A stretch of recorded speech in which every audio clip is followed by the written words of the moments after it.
Қазақ хандығының құрылуына шамамен 250 жыл қалған кез. Шыңғыс хан. Қазақ хандығының құрылуы тікелей онымен байланысты. Шыңғыс хан көптеген елдерді жаулап алды. Соның ішінде түркітілдес елдер де болған. Олардың көбі бүгінгі Қазақстан территориясында тұрып, болашақта қазақ халқының негізін қалаған. Енді біз көп болдық, моңғол болдық. Енді біз бәріміз моңғолмыз, мәңгілікке. Тәке, кешіріңіз, бірақ сіздің ұрпақтарыңыз қазақ болады. Бұл қалай? Жайланып отырыңыз, қазір бәрін түсіндіріп берем. Айтып кеткенімдей, Шыңғыс хан көптеген елдерді жаулап алды. Бірақ бір күні ол да көз жұмды. Балаларым, әкетайым, көке, папа, аха, мен осы өмірден қайтып барам. Сендерге жерлерімді аманат еттім. Бірақ барлықтарына емес, тек қана бірінші әйелімнің балаларыма. Шыңғыс хан өзінің жерін ұлыстарға бөліп тастады. Осылайша Жошы, Шағатай, Үгедей және Төле ұлыстары пайда болды. Қазақстан территориясында Жошы мен Шағатай ұлыстары үстемдік еткен.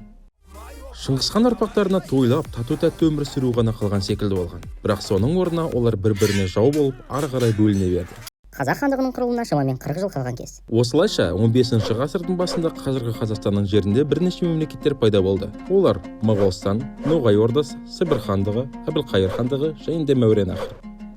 Аха, олардың бәрі моңғол болды. Асықпай тыңдасаңыз жақсы болар еді. Шыңғыс ханның жорықтарына дейін секілді сол кезде Қазақстан жерінде түркі тілдес елдер тұрып жатқан. Ал олардың көсемдері Шыңғыс ханның ұрпақтары еді. Осылай халық моңғол болып кеткен жоқ, керісінше көсемдер түркі тілдес болып кетті. Ағайын бауыр ғой бәрі, көмектескен шығар бір-біріне. Шыңғыс хан, қалай айтсам екен, сенің ұрпақтарың тым көп болды. Және де олардың бәрі билікке таласып бір-біріне жау ала бастады.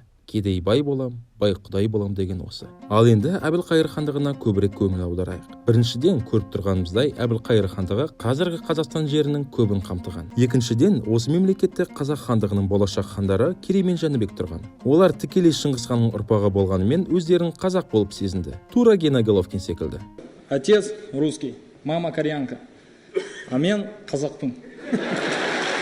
Сол кезде Әбілқайыр хандығының билеушісі интрига дәл таптың Әбілқайырдың өзі болған. Бұл жағдай енді бізге таныс. Осыған қарамастан Әбілқайырда көптеген жауларда болған, бірақ ол бәрі қатыгездікпен қарсы алатын. 17-де хан болдың, мәңгіге қалғың келдің, айтам саған бірнеше рет, Әбілқайыр биліктен кет.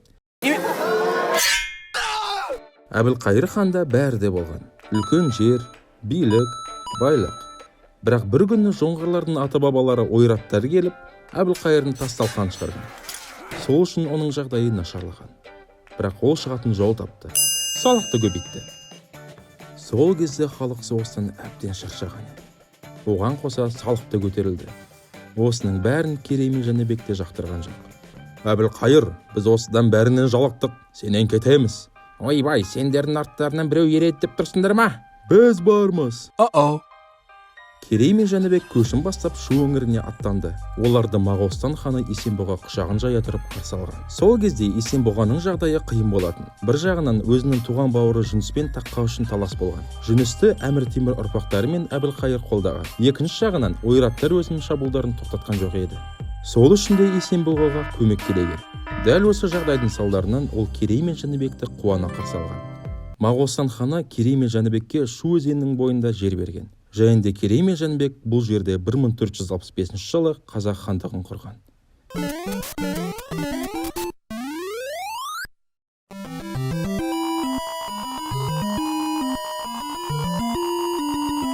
Бірақ қалай Қазақстанның жері бүгінгі күннің аумағындай болды? Оны сілтеме арқылы өтіп, орысша қарай аласыз. Ал қазақша нұсқасы 2 аптадан кейін шығады. Сол үшін лайк баста, арнаға жазыл, анаңа хабарлас, үйдегі қоқысты тыста, үй жина, және де ертең ат души жұмысыңды жаса.